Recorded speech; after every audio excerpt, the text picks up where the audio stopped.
Welcome to Missing the Mark, where we look for meaning in strange places.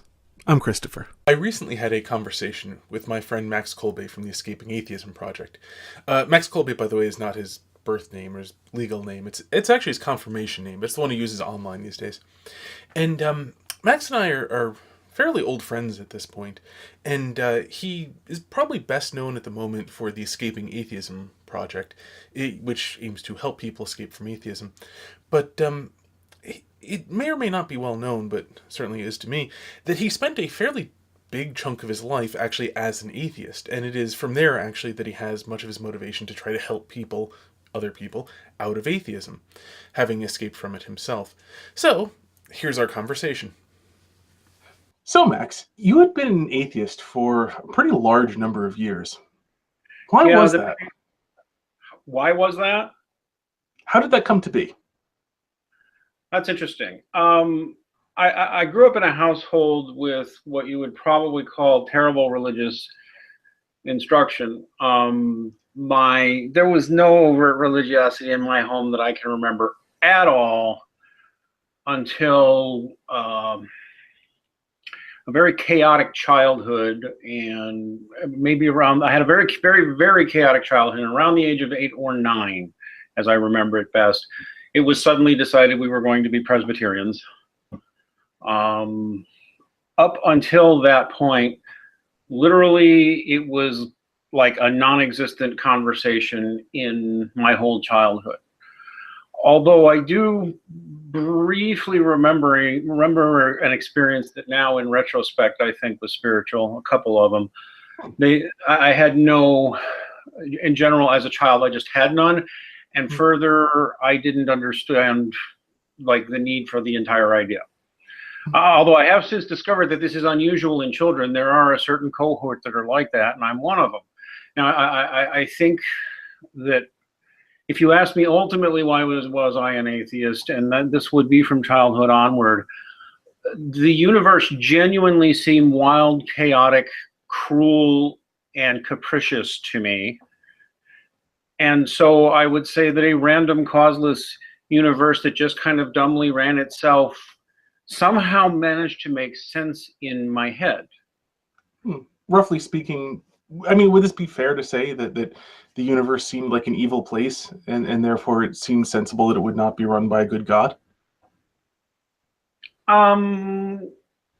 Yeah, although I would have to say that was not like my first, second, or third layer conclusion. But, had you put me with the question, and I think the question had been put to me sometimes, or I've heard people say, yeah, I think they called it maltheism or something. Yeah, God exists and he's evil. And I'm like, because I could be sympathetic to that because the world frickin' sucks.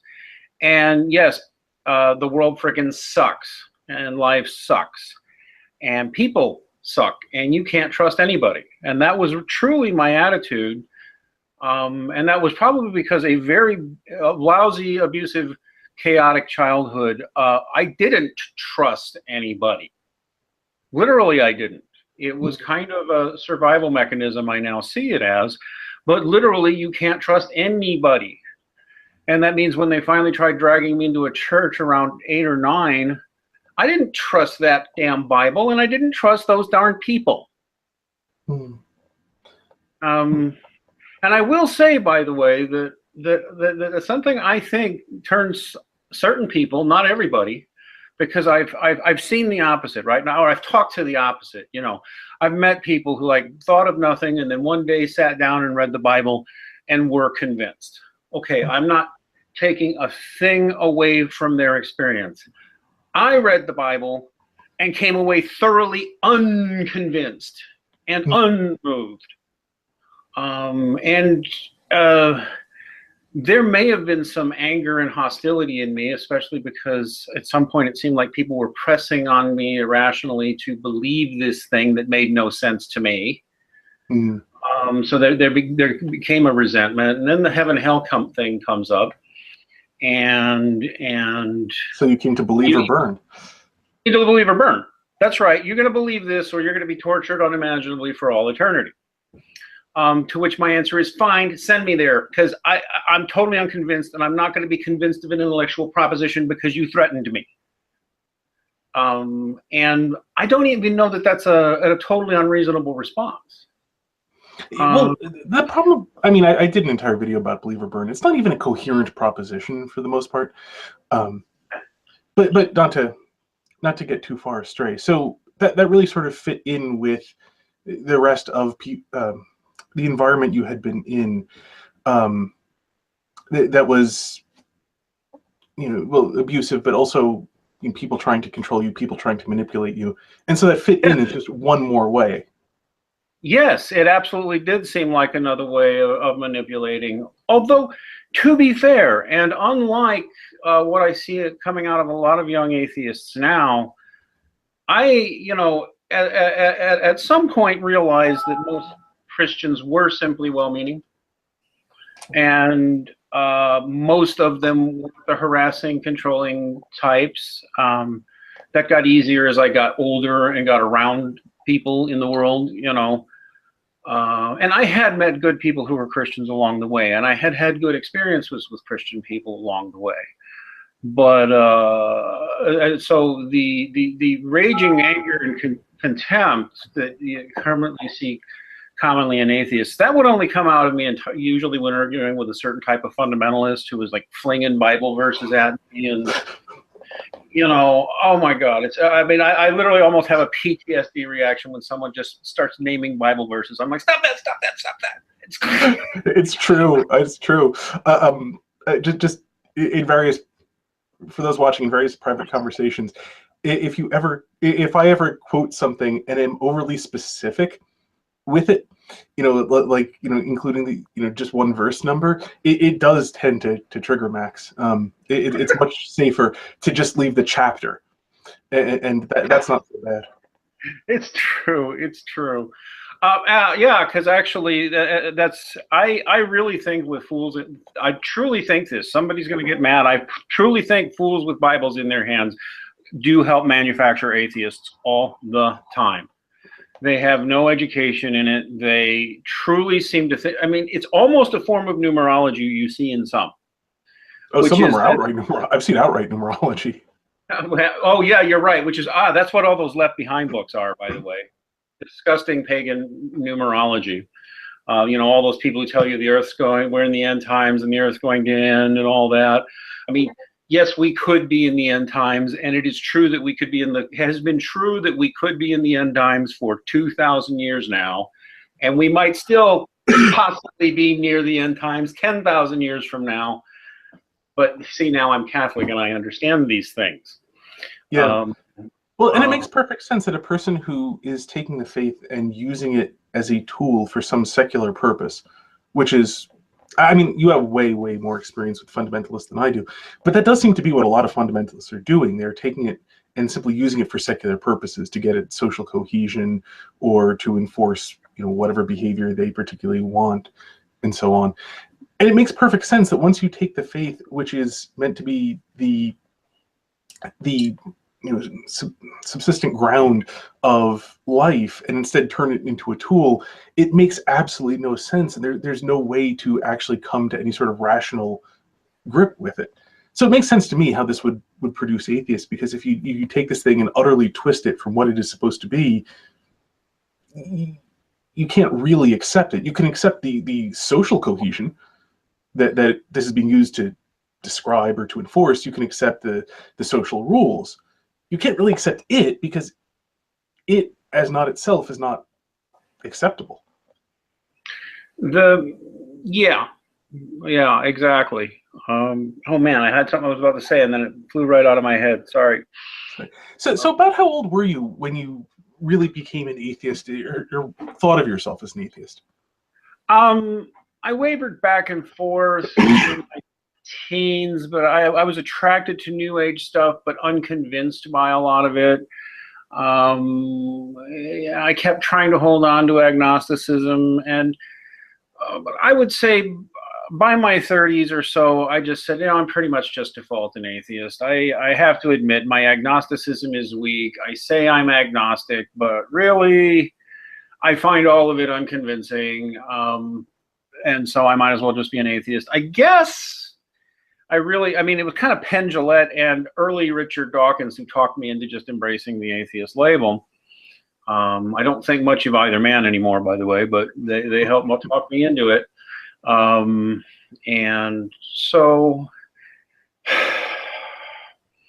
I can't actually remember the time when I decided, yeah, I'm just plain atheist, but it was probably somewhere in the 90s, somewhere in my 30s, 40s.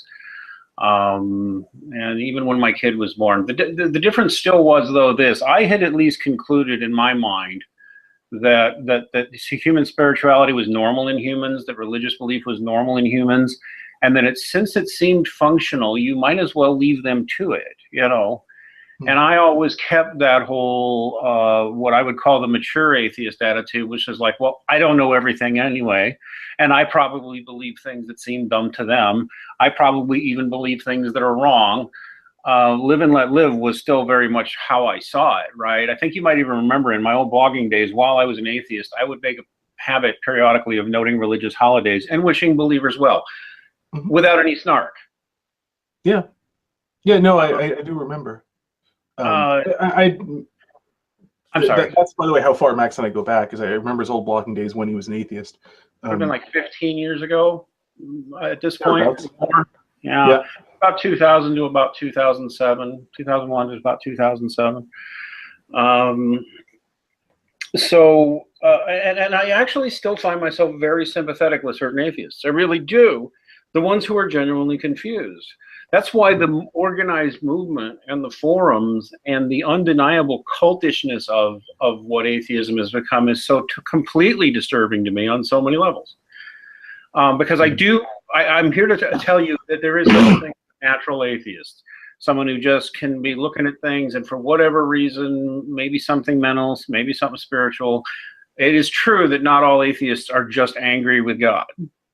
I can't say that I didn't have an anger issue with God, but if I did, it was pretty deep. It was hardly near my surface area. It was more like what it was that I was a natural materialist. I thought like a materialist. I totally thought like a materialist. I didn't know what a materialist was, but I thought like a materialist. And like a random causeless universe that runs itself made sense. And I don't know how, I'm not sure at what point, I snapped out of that. I had lingering tendencies to be a materialist up till even 2-3 years ago. I would still sometimes, fall into that and start thinking, you have to have a biochemical explanation for everything and stuff like that. No, one thing I remember back from your atheist days when I knew you as an atheist was that you still did have a very deep sense of right and wrong, a deep moral sense, and especially a deep sense of outrage at highly immoral behavior. That was something that would come up on your blog is that you would be, when there's some sort of grave injustice, you would, be fairly passionate in denouncing it. And there's, of course, a tension between that and any sort of strict materialism.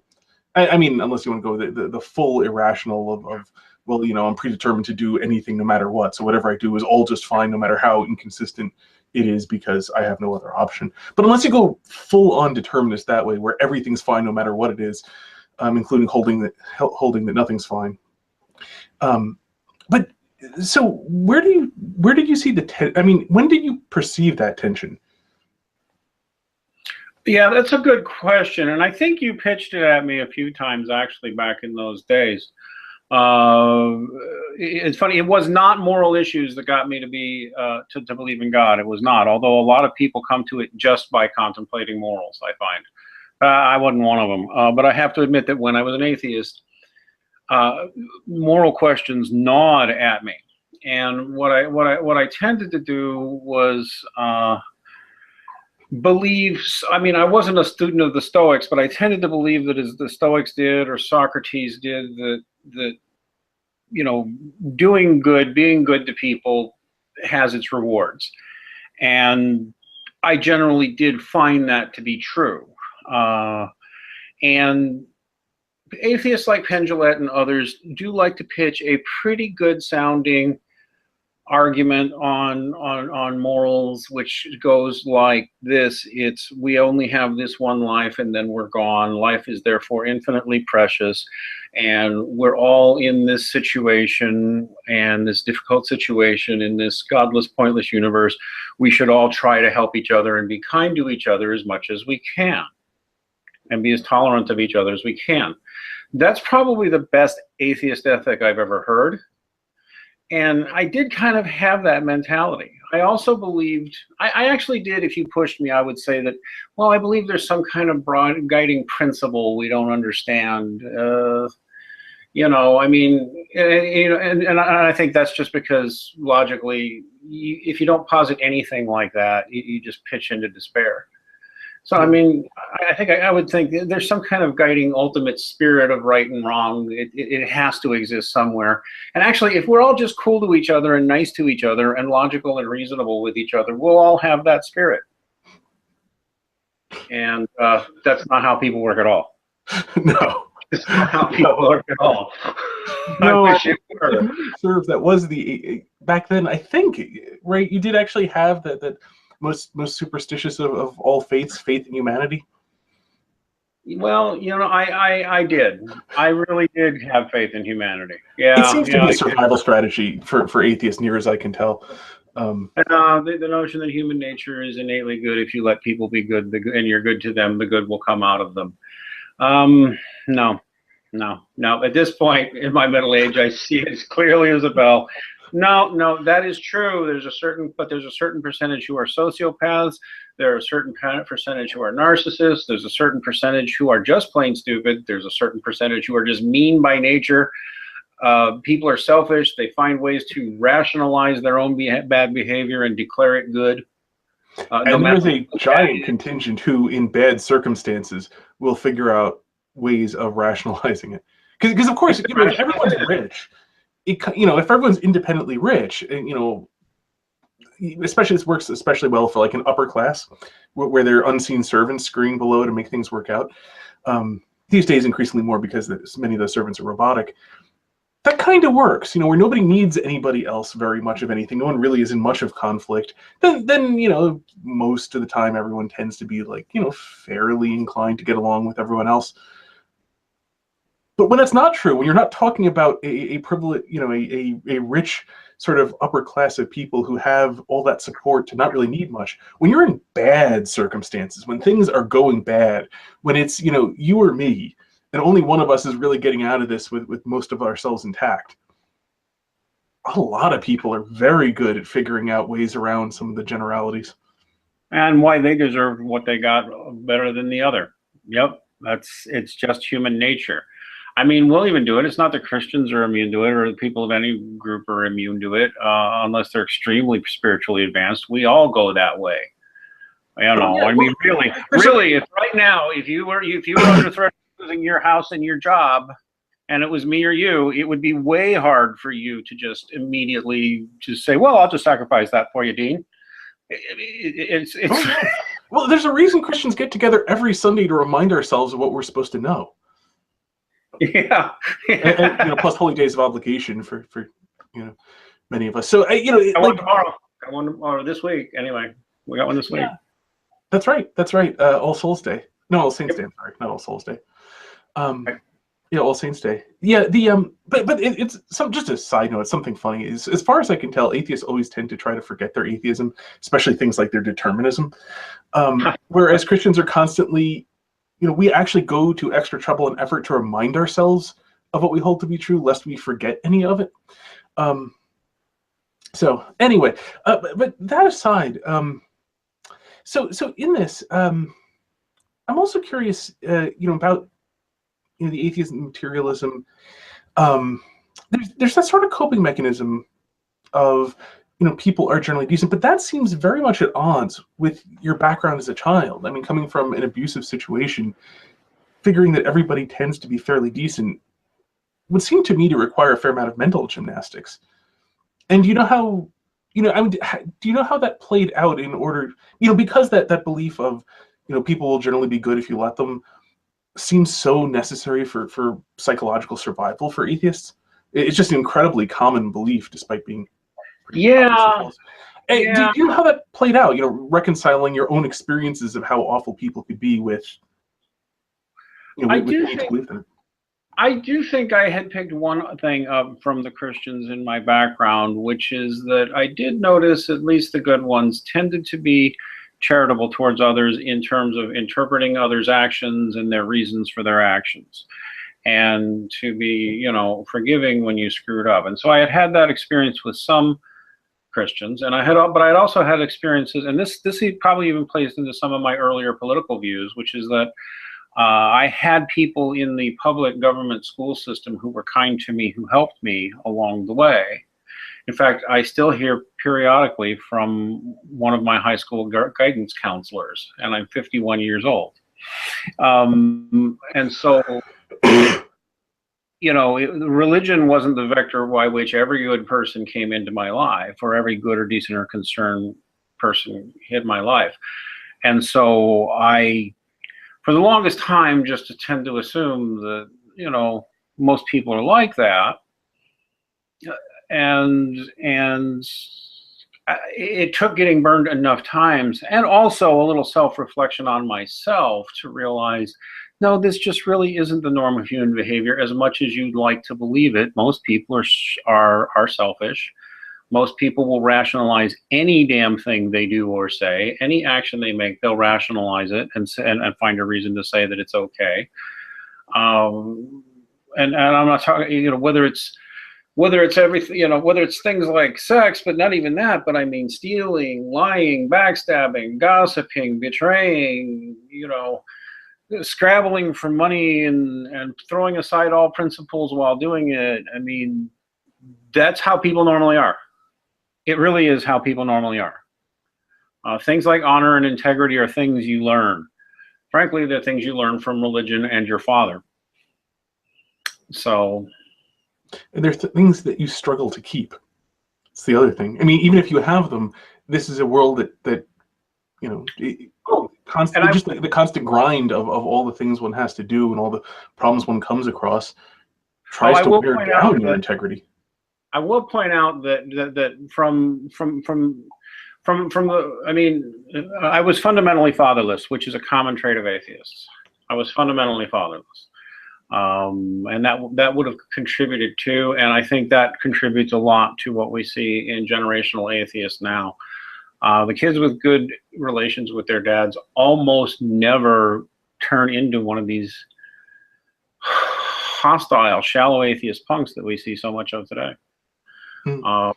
But the thing is, and I wanted to get this out, especially for your audience, although I'm seeing much more of it now. I remember when I started this, doing this online stuff a year or two ago, I got more criticism than I actually get now, because I'm seeing more people being rude, brusque, and abrasive to atheists. The fact of the matter is, I think this is a real cogent observation.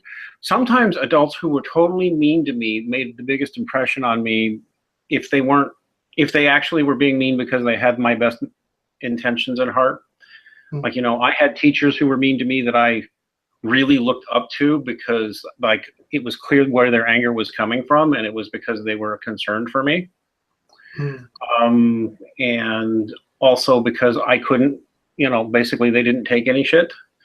And what I've observed now is that being brusque and abrasive is something a lot of young people, especially young men, almost crave.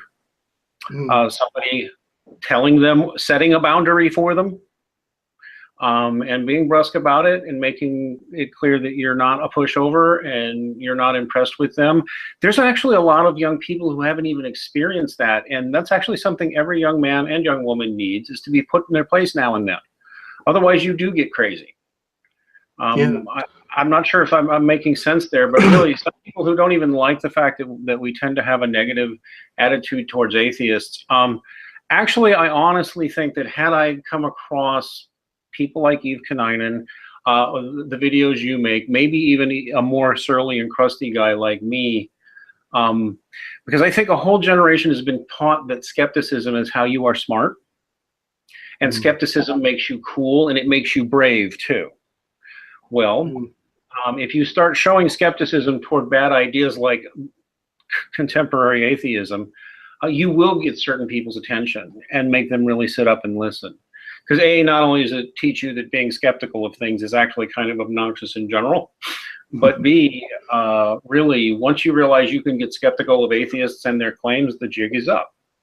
I probably would have gotten out faster. I think a lot of Christian apologetics is centered around convincing you of something that's hard to grasp for the non-religious person, or at least an atheist like me. Because literally, I had no idea why people would believe there was a God.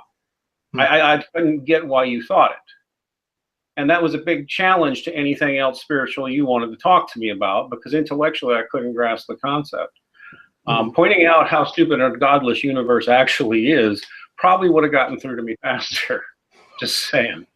Well, it's something, my experience of atheism, though very short, was that atheism is roughly a mental prison. It's a very, very small, very, very self-contained prison. Chesterton used a great metaphor of it. It is. I'm telling you, I lived in there. It was awful. Go ahead. Sorry. Yeah, Chesterton used a great example of a circle. The circle is being essentially consistent. That it's self-contained, and a circle, though not having any internal contradictions in that sense, can still be very, very small and very, very narrow. And that was sort of what I experienced. That the thing, it makes sense within itself, because essentially, in a bigger sense, if you reject reason, you can reject reason very consistently, in which case there can be no reasonable objection, because whatever reasonable objection is posed, you've already pre-rejected by rejecting reason working. Not that one thinks of it in that sense at the time, but that is essentially what it amounts to. And in my own escape from it, I had just sort of at one point, and of all the strange memories to have, I remember I was looking at a box of tissues. It's one of those odd memories, that actually is fixed. But when I realized that there were two ways of looking at any object in the world, either in the atheistic, there is no God, everything is meaningless sort of sense, or that there is a God and the world all makes sense on that. That they're essentially two entirely alternative worldviews that are consistent within themselves and just utterly separate. And there was no particular reason, if you're within the one, there is no reason to think the other is any better. And so if you step outside of it for a moment, because I at that moment was in the atheistic one, which of these two actually looks like the world? And then there was no contest. And that lasted like 3 days for you, right? Somewhere about there, yeah. Right about 3 days. It was, because the thing is, as an atheist, I'm in the Nietzschean, this is the greatest tragedy. Because there was no point in my life I ever believed that people are basically decent. I'm the way I sort of vaguely put it is I'm far too skeptical to ever be an atheist. Which is not literally true. It's not, because I was an atheist for a few days. But it was that realizing that, does this world actually look like one that is completely irrational, that is utterly causeless and unintelligible, and so on? And no, it doesn't. But I would say this is this is something Christian apologists should hear, truly. Especially Catholics, who, by the way, are doing the worst evangelization in the world right now. I'm sorry, they just are, at least here around this area. It's so, and I won't go into, I try not to go into a rant on it. The people Christ spent most time with were poor and humble. They were what in Rome would have been called the vulgar people, actually. They are and people in those population demographics, thieves, whores. This is true. This is something that the old liberals who weren't insane actually were right about. People in prison, people caught up in prostitution, drugs, sex, going to sex dens, which is what gay clubs are, by the way, sex dens, for the most part, and like that. Generally come from abusive, broken backgrounds with bad relationships or no relationships with their father. They're usually poor, or they end up poor very quickly. I mean, yes, there is the tale of the man who had it all and lost it gambling and all that. But in fact, kids who grow up in chaotic, poor, poorly raised, poorly educated, abusive, drug-filled environments, they actually don't respond well to either waving a book in their face or to the ultra nice. Like, I'll give you a perfect example. One of the best Catholic apologists working today is Taylor Marshall. I haven't heard of him. Huh? I haven't heard of him. Well, because I'm about to criticize him, so that's why I sandwich it by beginning with one of the best. Taylor Marshall would, I know he's doing a good job. He's brilliant. He knows more than I do. He knows the faith better than I do, and he's helped bring a lot of people to the faith. But Taylor Marshall would not have a chance in hell of convincing me of anything because of the way he approaches things. Back in the day, he would never have.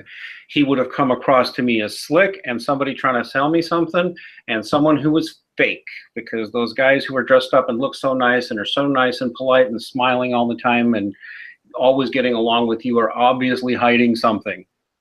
And that's exactly how my brain worked, and that's exactly how I know people from bad backgrounds think of them.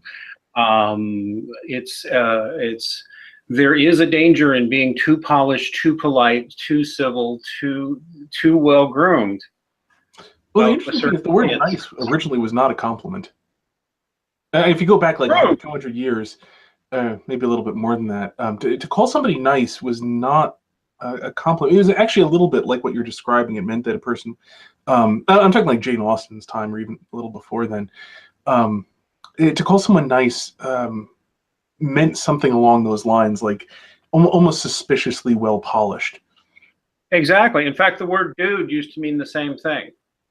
A dude was typically a Yankee who came down to the ranch or the rodeo or down south, and he's dressed up nice, and he's a city slicker, basically. That's what a dude was. He was always real nice, had a smile, had a story for you, had something he was trying to sell you. And yeah, I've heard the Russian culture presently is in a somewhat similar circumstance, that they just trust people who smile too much. Because from what I've heard, yeah, the Russians are like that. Yeah, just if you smile too much, you obviously are up to something. You know? Because of course smiling is a form of communication. It's a thing for another day. But to smile at somebody is to convey something positive to them. And so there's that question of, well, why are you giving away something for free? Exactly. What is it you want? I know what you really want. You want to drag me into your cult and brainwash me, and then you're going to control me. As paranoid as that sounds, no. And in fact, there are religious groups that are exactly like that. That's what the Jehovah's Witnesses, the Scientologists, to a certain extent, I hate to say it because I have Mormon friends, but Mormons will do that too. And never trust anybody who's going door to door selling you their religion. Please. Oh my goodness. I'm sorry. Well, I'm ranting now. Anyway, we've been going a bit here. Did you want to have any other questions or? No, that largely covers it. I wanted to, another time I want to talk about how you came to the faith, but wanted to really just talk about your background, because it's an interesting background, and it's something, especially in your current line of work, I think a lot of people don't appreciate just how much you were an atheist and where it came from, or, where you came from, and And I will say again, I mean, we give atheists a hard time when we say they're all alike and stuff like that. I mean, but there are different types of atheism. It really is notable, and there truly are the people who are basically, I'll just go ahead and say it, who are very wounded and don't trust you. And getting through to them is hard, and actually sometimes getting through to them is the opposite of what you'd think would work. So, yeah, I'll come back anytime. I'll come back anytime. So, thanks for joining me. It's been a great conversation. Thanks a lot, Chris. God bless, and Ave Maria. For anyone listening, until next time, may you hit everything you aim at.